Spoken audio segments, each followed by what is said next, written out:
பீகார் அரசியலில் திருப்பம். முதல்வர் பதவியை துறக்கிறாரா நிதிஷ்குமார்?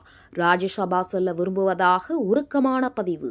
கடந்த 2 சதாப்தங்களாக பீகார் அரசியலின் மையப்புள்ளியாக விளங்கும் முதல்வர் நிதிஷ்குமார் இன்று வெளியிட்டுள்ள ஒரு பதிவு இந்திய அரசியலில் பெரும் பரபரப்பை ஏற்படுத்தியுள்ளது.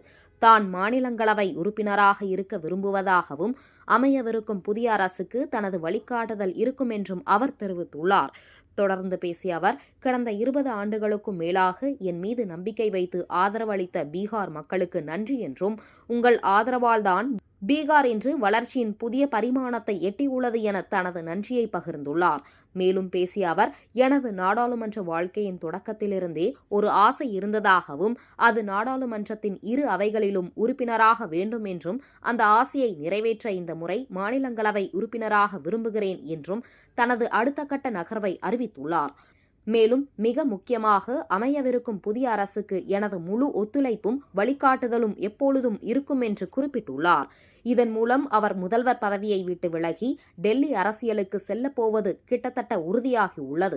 நிதிஷ்குமாரின் இந்த அறிவிப்பு பீகாரில் ஒரு சகாப்த முடிவுக்கு வருவதை காட்டுகிறது.